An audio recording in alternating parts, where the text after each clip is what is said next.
Pongamos toda atención y reverencia a esta lectura. Al final encontrarás un comentario bíblico y algunas preguntas para ver qué tanto asimilaste. Filipenses 2. Humillación y exaltación de Cristo.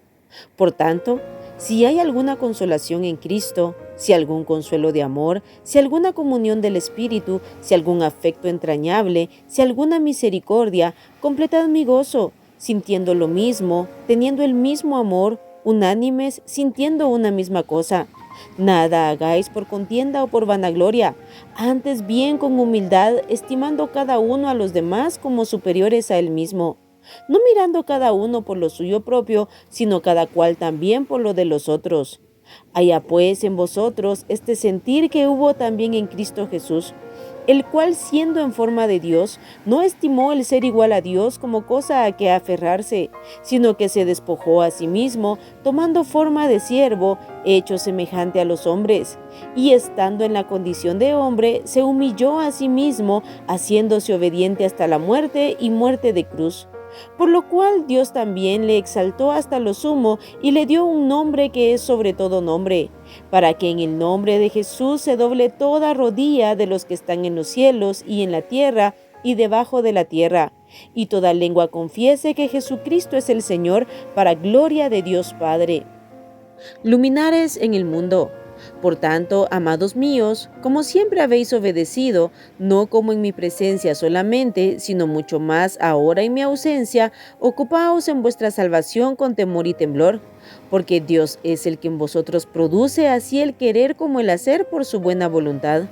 Haced todo sin murmuraciones y contiendas, para que seáis irreprensibles y sencillos, hijos de Dios sin mancha, en medio de una generación maligna y perversa, en medio de la cual resplandecéis como luminares en el mundo, asidos de la palabra de vida, para que en el día de Cristo yo pueda gloriarme de que no he corrido en vano, ni en vano he trabajado. Y aunque sea derramado en libación sobre el sacrificio y servicio de vuestra fe, me gozo y regocijo con todos vosotros. Y asimismo gozaos y regocijaos también vosotros conmigo. Timoteo y Epafrodito. Espero en el Señor Jesús enviaros pronto a Timoteo, para que yo también esté de buen ánimo al saber de vuestro estado. Pues a ninguno tengo del mismo ánimo y que tan sinceramente se interese por vosotros, porque todos buscan lo suyo propio, no lo que es de Cristo Jesús. Pero ya conocéis los méritos de él, que como hijo a padre ha servido conmigo en el Evangelio. Así que a este espero enviaros luego que yo vea cómo van mis asuntos, y confío en el Señor que yo también iré pronto a vosotros. Mas tuve por necesario enviaros a Epafrodito, mi hermano y colaborador y compañero de milicia, vuestro mensajero y ministrador de mis necesidades, porque él tenía gran deseo de veros a todos vosotros, y gravemente se angustió porque habíais oído que había enfermado. Pues en verdad estuvo enfermo, a punto de morir. Pero Dios tuvo misericordia de él, y no solamente de él, sino también de mí, para que yo no tuviese tristeza sobre tristeza.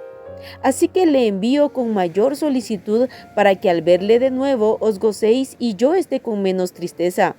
Recibidle pues en el Señor con todo gozo, y tened en estima a los que son como él, porque por la obra de Cristo estuvo próximo a la muerte, exponiendo su vida para suplir lo que faltaba en vuestro servicio por mí. El consuelo y gozo de Pablo, y principalmente el gozo de Dios, es que estemos unánimes, unidos en un mismo sentir. Recordemos que en Hechos 2, esa era la condición de los 120 reunidos en el aposento alto, donde el Espíritu Santo fue derramado. Lo contrario a esto es la contienda, el egoísmo, el orgullo y la soberbia.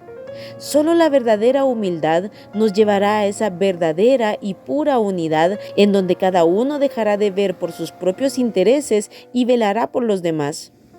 Nuestro máximo ejemplo es Jesucristo. Aquí nuevamente el Espíritu Santo afirma cómo Jesucristo es Dios, igual a Dios en su naturaleza, en su carácter, en su forma. Sin embargo, Cristo, por amor a nosotros, no se aferró a su divinidad. Dice la palabra que se despojó a sí mismo. La traducción literal es que se vació a sí mismo. De esta palabra griega viene el término teológico kenosis, que corresponde a la doctrina de la encarnación de Cristo, en la que Él se vació de sí mismo para convertirse en hombre. Fue un acto voluntario de renuncia y no implica que Él se quitara su divinidad o que intercambiara la deidad por la humanidad. Sin embargo, Jesucristo renunció o dejó a un lado sus privilegios en varios aspectos importantes. Por ejemplo, dejó la gloria celestial, porque mientras estuvo en la tierra renunció a esa gloria en cuanto a la relación cara a cara con Dios y el disfrute continuo de esa gloria.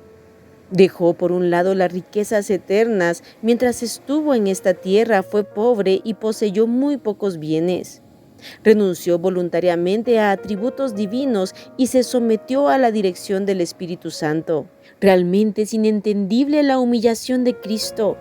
Estando en la gloria de Dios y gozando de su divinidad, viene a este mundo a morar con seres humanos mortales y toma la forma de nuestro cuerpo. Después de estar en gloria rodeado de millones de seres celestiales, viene a este pequeño planeta Tierra a estar rodeado de seres mortales, imperfectos y malvados.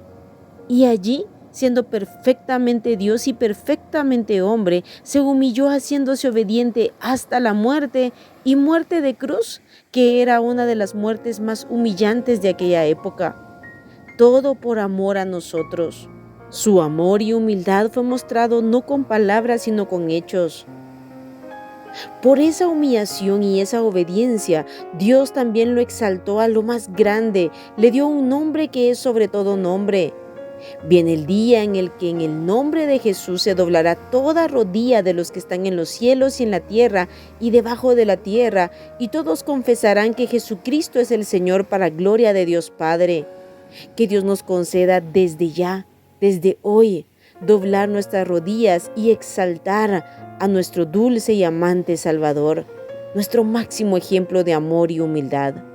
Él no hizo nada por contienda o por vanagloria o para beneficiarse a sí mismo o para exaltarse a sí mismo.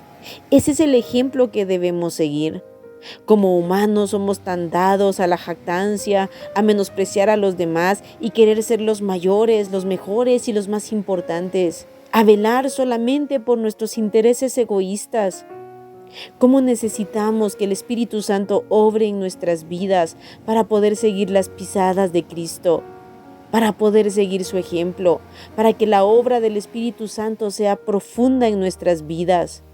En la segunda parte de este capítulo, Pablo habla y exhorta a los hermanos y a nosotros a que debemos ocuparnos de nuestra salvación con temor y temblor. Esto es algo importante y principalmente en estos tiempos en los que se predica un evangelio en donde no hay responsabilidad humana. Claro que hay responsabilidad humana. En Hebreos 2:3 dice: ¿cómo escaparemos nosotros si descuidamos una salvación tan grande? La salvación es por fe y no por obras. Es un regalo de Dios, pero debemos cuidarla. Debemos ser diligentes en nuestra vida y proceso de santificación y obediencia a Dios.